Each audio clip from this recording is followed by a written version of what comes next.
What a beautiful morning. This morning I am, as I said, I'm speaking on discernment, And there's a beautiful word in Sanskrit that is Viveka, and that means wise discernment, or it means the discriminating intellect, or the intellect that is connected to the heart. So it is wisdom informed by love. And, you know, we use discernment every day, don't we? We decide if we're going to get out of bed or stay in bed, right? We use it to tell the difference, be able to tell the difference between right and wrong, between what is true and what is false, between what's healthy for us, what's unhealthy for us. And ultimately, in the deepest spiritual sense, what is real and what is unreal, what is permanent and impermanent. So the first step in discernment is seeing what actions produce happiness, what actions produce happiness, and what actions result in suffering. And the second step is using that insight to follow a path that leads to happiness, that leads to benefit, and that leads to well-being. So think about how you use discernment every day, right? All the times you decide how you're going to respond to something, how you're going to respond to a situation, how you're going to respond in your relationships, or if you're going to respond, right? And, you know, choosing what we do for our health, what we're going to do for our health care, right? We discern every day what decisions we're going to make and how we live. My teacher, Amma, she would often talk about our capacity for discernment as our inner spiritual GPS system, our inner spiritual GPS. And I personally don't use GPS, but I'm sure for the most part it's helpful. But I read a funny story this week about this guy who took his daughter to see a college in Maine. They flew to Maine and they got a rental car. And they were using GPS, and then they ended up, when they were trying to return the car, out in the middle of nowhere. And at one point then the GPS said, make a right turn here. So they made a right turn here, and they were in a graveyard. And GPS said, you have arrived at your destination. I guess ultimately that's true in a way. I think that could have been a message from the universe. But anyway, the man said that they did end up having a pleasant walk around a beautiful cemetery. But our inner GPS system, or spiritual guidance, it's tuned up by our spiritual practice, which is, you know, everything we've done here today. And it really is especially tuned up through meditation, through cultivating an open mind, a calm mind, a clear mind, a quiet mind. That stillness is how we tune our inner GPS. And, you know, it's fine-tuned and good at letting us know then if we take a wrong turn, right? Oh, it says you've made a mistake, turn around, and it guides us back to the right road, so to speak, right? So the ability to discern right turns from wrong turns and get back on track is essential. It's really essential for our lives. All the world religions place high value and priority on this ability to use discernment wisely. Mahatma Gandhi talked about it a lot. He talked about the importance of listening to this inner guidance system. And even when he was such a deeply spiritual man, but he was also a lawyer. But he lived this deeply spiritual life, and he led a movement to bring India to independence from Britain. But he still spent all this time in stillness. And this is what he says. He says, the inner voice is something which cannot be described in words. But sometimes we have a positive feeling that something in us prompts us to do a certain thing. The time when I learned to recognize this voice was when I started praying regularly. Yeah. So that Upanishad's prayer, I love that prayer because it's a prayer for discernment, isn't it? Lead us from untruth to truth. Lead us from darkness to light. Lead us from death to immortality. Such a powerful prayer. And you know, speaking truth and finding what's true in this world is essential because trust is based on truth, isn't it? Like in your relationships, to have trust, you need truth, right? You need to authentically share and be honest And trust grows with that, and then we're able to open. But there's also the absolute truth, and that's the awareness of our true nature as eternal, as not separate from God, not separate from consciousness, and not subject, that which we are, not subject to birth and death and change. So it is in our cultivating awareness and mindfulness that allows us to observe our thoughts and feelings without being completely lost in them. We call it a lot of things. We call it the witness consciousness. We call it the observer. But being able to watch our thoughts and feelings, and that's what we cultivate in meditation, allows us to grow equanimity. It allows us to grow a wider view, and then we have more of a compassionate heart for everything that's happening in the world and everything that's happening to us. But you'll notice, like, a mind with no mindfulness, a mind with no awareness, that doesn't have any witness consciousness, will tend to be very black and white, will tend to be judgmental because it's very black and white, and that is what creates the difference between, say, righteous outrage about something versus hatred. There's a very big difference there.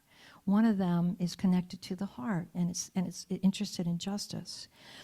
So I really, for the most part, try to keep politics out of my talk. And actually, I don't think this is political, but I was really disturbed on Friday seeing that Senator Padilla, because I lived in California 32 years, seeing him at a meeting asking a question and being dragged out and put on the ground and handcuffed. And that just disturbed me so much. And then yesterday, the assassination of the lawmakers in where was that? Minnesota.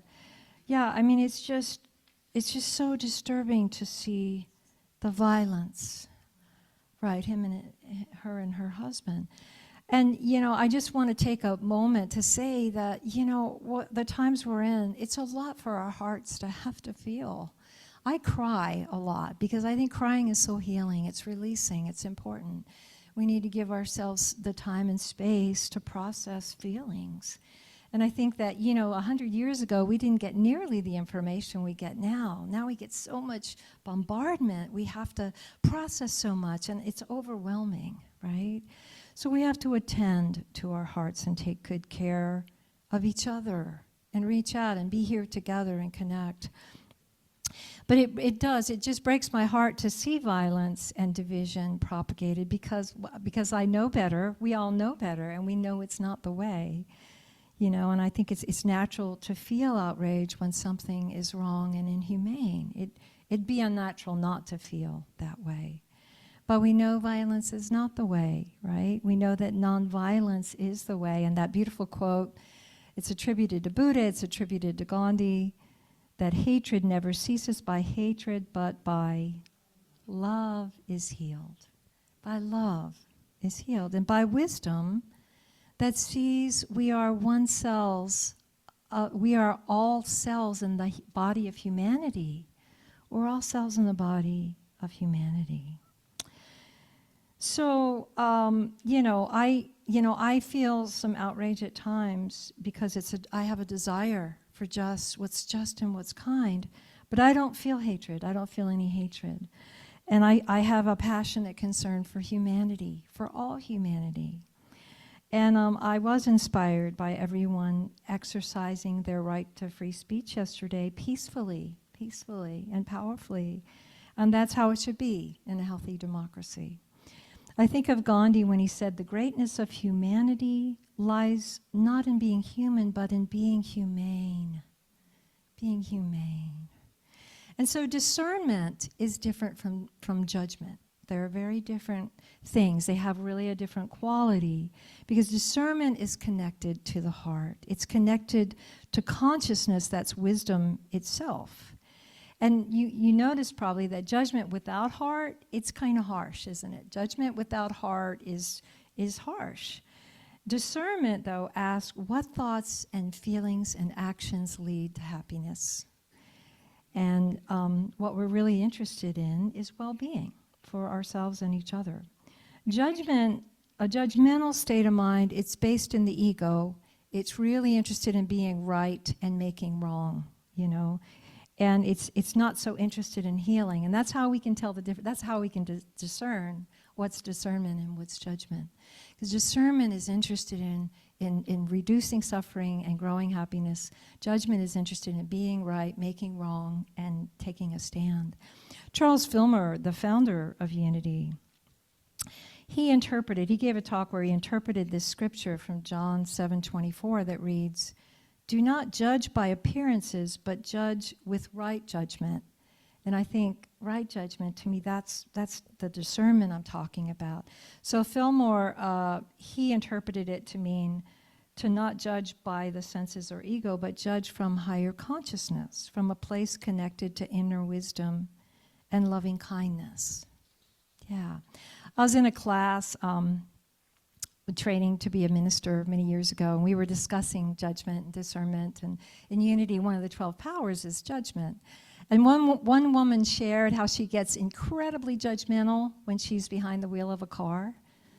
And everybody laughed, just like you just did, because I think a lot of people could relate to that. And she was saying, "Oh, it's incredible how unspiritual I become when I'm, behind the wheel of a car."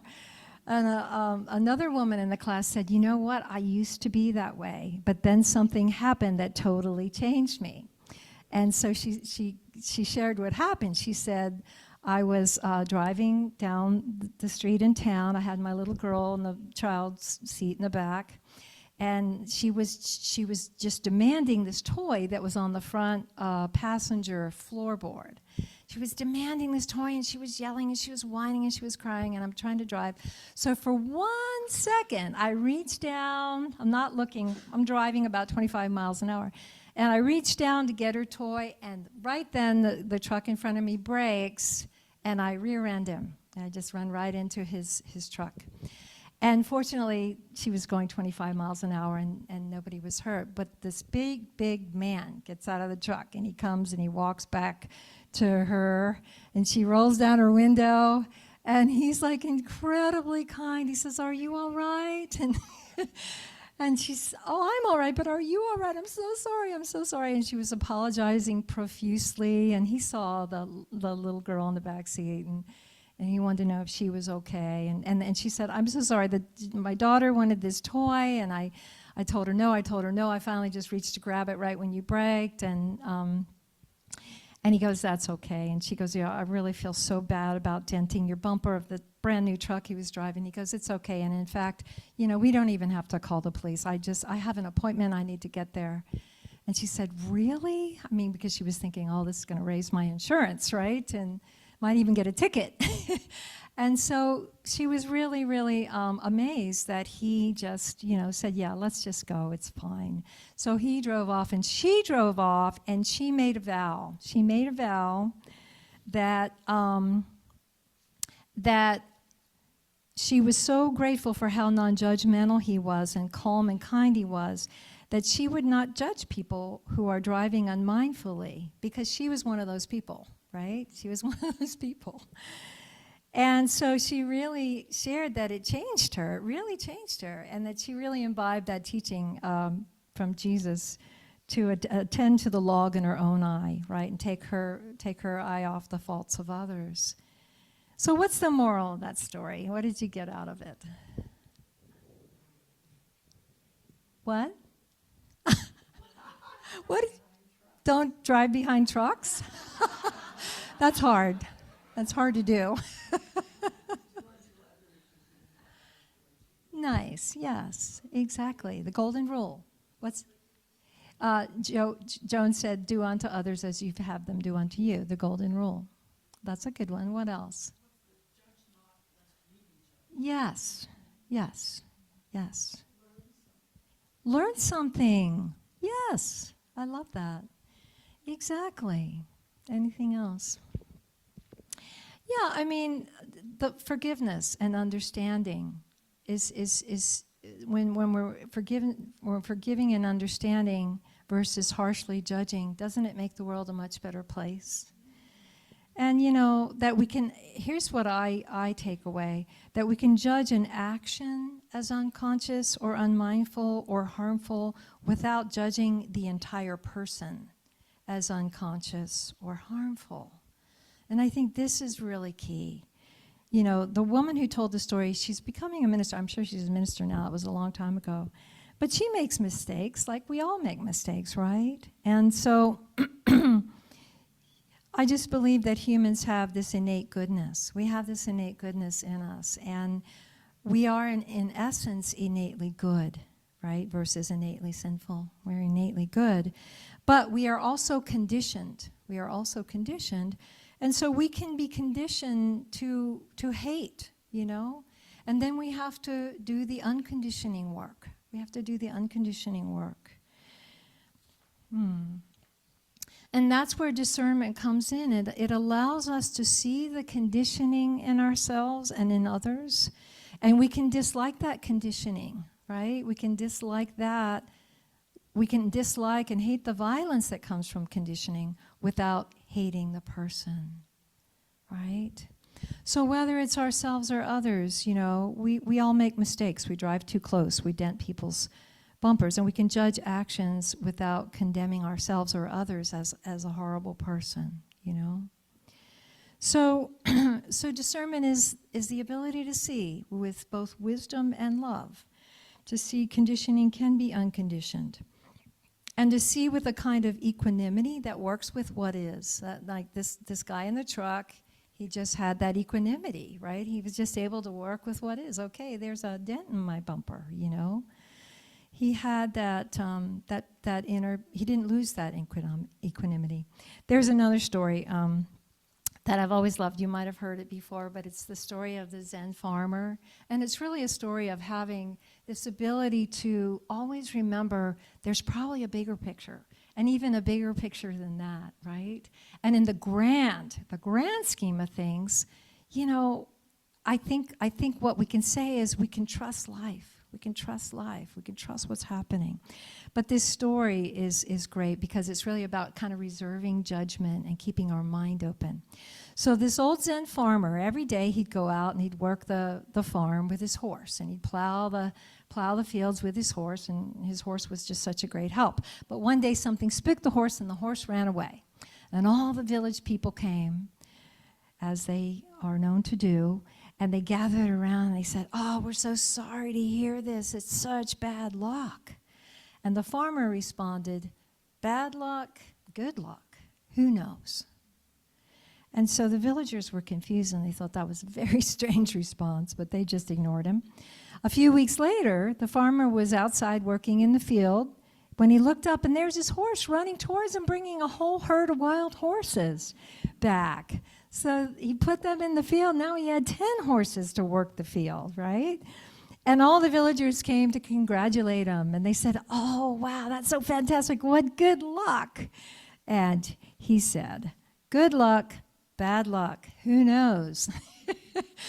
So a few weeks later, the farmer's son came over to visit, and he was helping his father with a farm. And while he was trying to tame one of the horses, to break one of the horses, he fell off and he broke his leg. Okay, so now he's laid up, and the villagers, well, as they're known to do, they all came by. "Oh, how awful, such bad luck." And the farmer, as usual, responded, "Bad luck, good luck, who knows?" Well, a month later, the farmer's son was still in bed, still in a cast, when the regiment of the army came through town, and they were looking for able-bodied soldiers, and they were going to take whoever was available. And when they saw him laid up in bed with his cast, they were like, "Oh, can't use him. He's not going to be any use to us." So the villagers came by, and they said, "How amazing, what good luck." And what did the farmer say? Bad luck, good luck. Who knows? So what's the message of this story?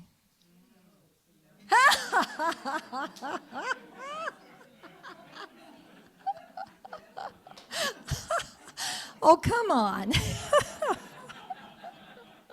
That's too easy. Okay, I'll tell you what Eckhart Tolle said, okay, because Eckhart Tolle tells this story in his book, A New Earth. So Tolle says, his takeaway is, whatever the present moment brings, accept it as if you had chosen it. always work with it, not against it. And so the farmer withheld judgment of all of life's happenings, right? He had the wisdom that was at peace with what is, right? To carry on and meet life circumstances without overlaying a whole lot of judgment. Because the Buddhists have a similar teaching. It's called the second arrow, and that means like something happens, you know, say the guy breaks his leg, and then that's the first arrow. The second arrow is when you add this whole story. I mean, this whole story about it is the worst thing that ever happened in the world, and why go on living, right? That's the second arrow. And so often we do that, and we don't need to do that. And if we could learn not to do that, and that's where discernment and watching the mind comes in, then we don't add suffering. We don't add suffering to what we're experiencing. And it could be good luck. That's the thing, right? I lost my house in the campfire, but I got a bunch of money, right? So, hey, I bought a new car, you know? Bad luck, good luck, who knows? So it doesn't mean that, you know, we're passive and we just let life happen to us as if we have no power. It means we work with what is, from a place of inner peace, from a place of alignment with our true nature, right? With discernment, we can turn towards difficulties with curiosity, right? Oh, this is interesting, huh? What do I do with this, right? I call it compost, right? Sometimes life lessons feel like compost, and they enable us to grow if we use the compost wisely. That's the nice term for it. That's the church term. So, you know, we trust ourselves, and we trust the good in us. We trust the God in us, right? The guidance, that inner guidance. There's a quote from the Dhammapada. It says, "Do not ignore the effect of each wise action, saying this will come to nothing. Just as by the gradual fall of raindrops, the water jar is filled, so in time, the wise become replete with good." You know, each wise choice we make each day, each wise action, it's like raindrops of goodness. I love that. And eventually our innate goodness is shining. It's just shining, and I see it already. I see it in all of us. Our innate goodness is right there. So in closing, it would be great if we could just go down to Bloomsbury Books and get a map for how to deal with life now, you know? That'd be a great title for a book. The map for how to deal with life now. But we can't buy that map for the